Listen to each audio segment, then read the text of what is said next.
በስመ አብ ወወልድ ወመንፈስ ቅዱስ አሐዱ አምላክ አሜን። አንድ አምላክ በሚሆን በአብ በወልድ በመንፈስ ቅዱስ ስም ጥር 15 በዚች ቀን እውነተኛ ነቢይ አብድዩ አረፈ። ይህም ነቢይ የሐናንያ ልጅ ነው። በንጉሥ ኢዮሳፍጥም ዘመን ትንቢት ተናገረ። እግዚአብሔር ስለ ትንሣኤና ስለ ፍርድ ቀን በቃሉ ተነገረው። ሁለተኛም ከእስራኤል ልጆች የሚሆነው ከአሕዛብ ለቀሩት አጸናቸው፣ አብዝቶ መከራቸውም ገሰጻቸው። ይህም ንጉሥ አካዝያስ ይጠሩት ዘንድ ወደ ኤልያስ ከላካቸው ሶስተኛ መስፍን ነው። ከእነርሱ አስቀድሞ የመጡ እነዚያን ሁለት መሳፍንቶች በኤልያስ ቃል እሳት ከሰማይ ወረደ፣ ከእውነተኛው ጋራ ካሉ ወታደሮች ጋር በላቻቸው። ይህ ግን ወደ ኤልያስ በመጣ ጊዜ በፊቱ ተንበርክኮ ሰግዶ ተገዛለት። እንዲህም አለው፣ የእግዚአብሔር ሰው ተገዛሁልህ። የባሮች ሰውነትና የኔ ሰውነት በፊት ትክበር። በእግዚአብሔር ነቢይ ላይ ፈጽሞ አልታበይምና። ነቢዩ ኤልያስም ራራለት፣ ወርዶም ከእርሱ ጋር ወደ ንጉሥ ሄደ።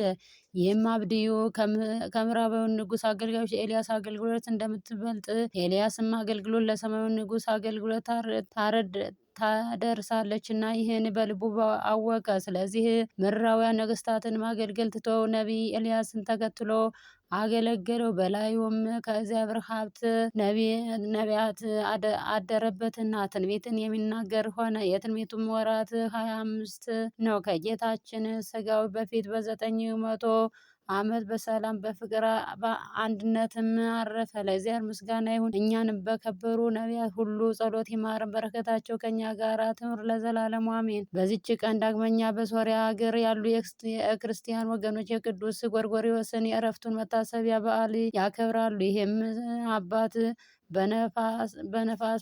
በነፍስ በስጋ በበጎ ስራ ሁሉ ከወዳጆች ጋር ፍጹም ነው።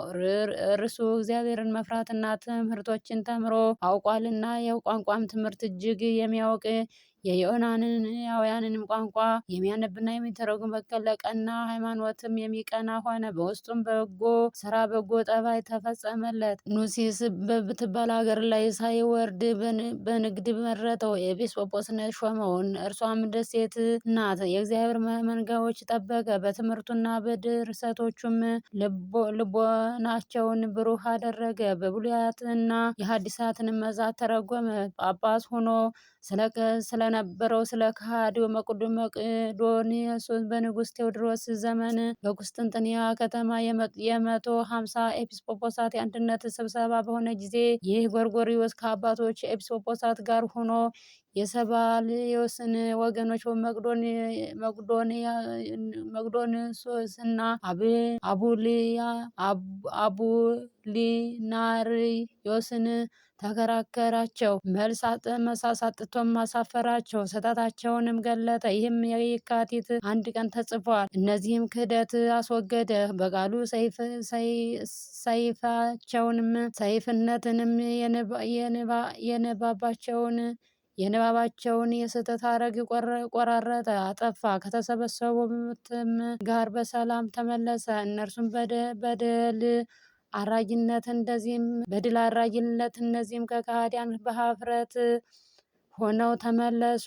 ወደ መልካም እርጅና ደርሶ እግዚአብሔርንም ደስ አሰኝቶ አገልግሎ በሰላም አረፈ። እነሆ በዚህ ወር ጥር 21 ቀን ከገድሉ ጥቂት ጽፈናል። ይኸውም በግብፃውያን እረፍቱ ነው። ለእግዚአብሔር ምስጋና ይሁን፣ እኛንም በጸሎቱ ይማረን፣ በረከቱ ከእኛ ጋር ትኖር ለዘላለሙ አሜን። በዚህች ዕለት ኤጲስቆጶሳውያንና የሶርያ የአድማርያን እና የይስሐቅም የዕረፍታቸው መታሰቢያ ነው። በረከታቸው ከእኛ ጋር ትኑር ለእግዚአብሔር ምስጋና ይሁን አሜን። ቅዱስ ቂርቆስና እናቱ ቅድስት ኢየሉጣ። በዚህች ዕለት የከበረ ሕፃን ቂርቆስ እናቱ ብጽዕት ኢየሉጣ ዳግመኛ ለከበረ ሕፃን ቂርቆስ ማህበር ሆኑ 1113 በሰማዕትነት ሞቱ። በዚያም ወራት የክብር ባለቤት የሆነ የክርስቶስን በሚያምኑ ክርስቲያን ወገኖች ላይ ታላቅ መከራና ስግደት ሆነ።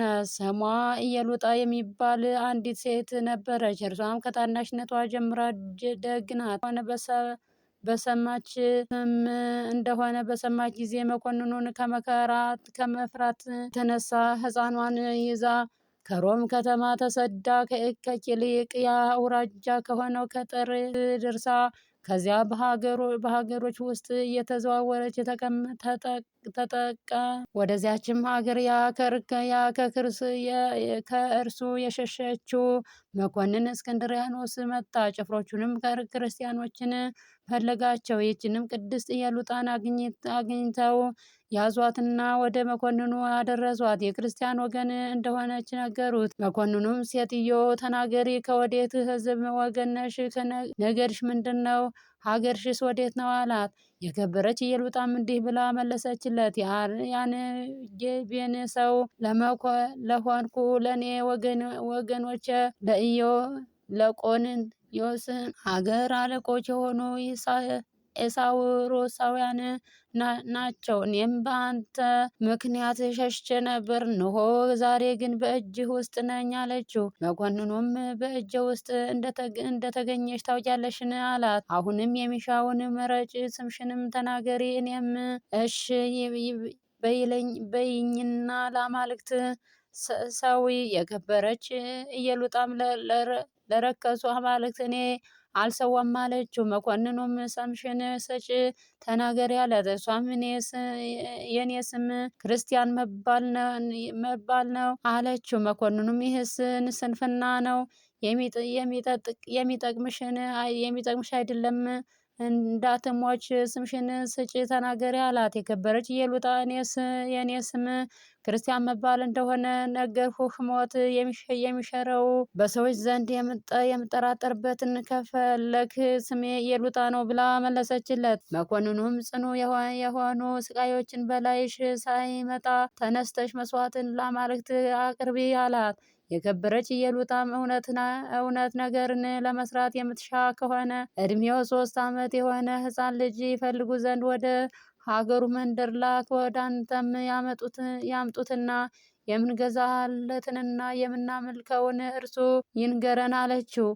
ያን ጊዜም የ3 ዓመት ልጅ ይፈልጉት ዘንድ መኮንኑ ወታደሮችን ላከ። የሀገር ሰዎችም ልጆቻቸውን ሰውረዋልና አላገኙትም። ከዚያውም ከከተማው ቅጽር ውጭ በፀሐይ መውጫ ወዳለው በረሃ በኩል ወጡ። የቅድስት ኢየሉጣ ልጅ አገኙት። ይህ ሕፃን የስንት ዓመት ልጅ ነው ብለው ስለ እነርሱ ጠየቁ። ሰዎቹም ይህን ሕፃን የ3 ዓመት ሲሆን የክርስቲያናዊት መበለት ልጅ ነው አሏቸው። ያንንም ሕፃን ይዘው ወደ መኮንኑ ወሰዱት። መኮንኑም መልኩ የሚያምርና ደም ግባት ያለው እንደሆነ ባየ ጊዜ ደስ የምትል ደስተኛ ሕፃን ሰላምታ ይገባሃል አለው። ሕፃኑም እኔ ደስተኛ ማለትህ መልካም ተናግረህ፣ ለአንተ ግን ደስታ የለህም፣ እግዚአብሔር ለዝንጎች ደስታ የላቸውም ብሏልና ብሎ መለሰለት። መኮንኑም ሕፃኑን ሳይጠይቀው ይህንን ያህል ትመልስልኛለህን አለው። ሕፃኑም ገና ከዚህ የሚበዛ ነገር መልስልሃለሁ አለው። መኮንኑም ሕፃኑን ሰምተህ ስምህ ማን ነው አለው። ከንጹህ አዘቅትና ከማይለውጥ ከማይጠፋ ውሃ የተገኘ ሕፃን ስሜ ክርስቲያን መባል ነው ብሎ መለሰለት። መኮንኑም ዳግመኛ እንዳትሞት ስምህን ንገረኝ አለው። የከበረ ሕፃንም ስሜ ክርስቲያን መባል እንደሆነ ነገርሁህ። ሞክሸ ስም የምትሻ ከሆነ እናቴ የሰየመችኝ ቂርቆስ ነው። መኮንኑም ሕፃን ቂርቆስ እሽ በለኝና ለአማልክት ሰዋ፣ በስጋም ስታድግ እሾምሃለሁ፣ በብዙ ወርቅና ብርም አከብርሃለሁ አለው። ሕፃኑም የሰይጣን መልእክተኛ ለእውነትም ጠላቷ እንደሆን ከእኔ ራቅ አለው። መኮንኑም ሰምቶ ተቆጣ። ደሙ እንደ ውሃ ፈስ ቆዳውን እንዲጨምሩትና እንዲገርፉት አዘዘ። የከበረች ኢየሉጣ የልጇን ትዕግስት ባየች ጊዜ እግዚአብሔርን አመሰገነችው። ከዚህም በኋላ መኮንኑ ጨውና ስናፍንጭ አምጡ አለ። የሁለቱንም አፍንጫቸውን ከፈተው። ያንን ጨውና ስናፍንጭ እንዲጨምሩባቸው አዘዘ። ያን ጊዜ ሕፃኑ ትእዛዝህ ለጉሮሮዬ ጣፋጭ ነው፣ ከማርና ከስኳር ለአፌ ጣመኝ ብሎ ጮኸ። ሁለተኛም መኮንኑ እንዲህ ብሎ አዘዘ፣ የረዘሙና የተሻሉ በእሳትም እንደ ፍም የጋሉ 14 የብረት ችንካሮች አምጡ። ሰባቱን በእናቱ አካል ውስጥ ጨምሩ። በሕፃኑም ሁለት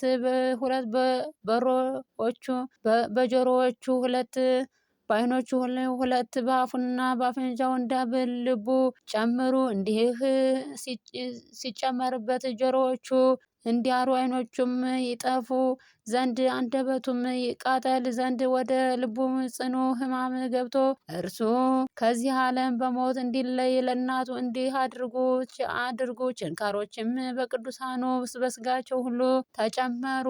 የክብር ባለቤት በሆነ በጌታችን ትእዛዝ የብረቶቹ ግለት ጠፍቶ እንደ በረዶ ቀዘቀዘ። ጤነኞችም ሆኑ። መኮንኑም ወደ ወህኒ ወሰዳቸው። በዚያም አስራችሁ ዝጓቸው አለ። ከዚያም በኋላ መኮንኑ የስቃይ መሳሪያ ይሰራ ዘንድ እንዳዘዘው ብረትን የሚያቃጥል ሰው አለ። ባመጡትም ጊዜ ሰይጣን ወደ መኮንኑ ልብ ገብቶ አንደበቱን ዘጋውና መናገር ተሳነው። ሕፃኑ ፈጥኖ አክሊልን መቀበል እንደሚተጋ ሰይጣን ስለአወቀ ስለዚህ ዘጋው። ከዚህም በኋላ ሕፃኑ ሰራተኛውን ጠርቶ እኔንና እናቴን የሚያሰቃዩበትን የስቃይ መሳሪያ መስራት ትችላለህን? ይህን መኮንኑን ግን ምንም የሚያውቀው ነገር የለም አለው። ሰራተኛውም እንደምትሻው በልብ ንገረኝ፣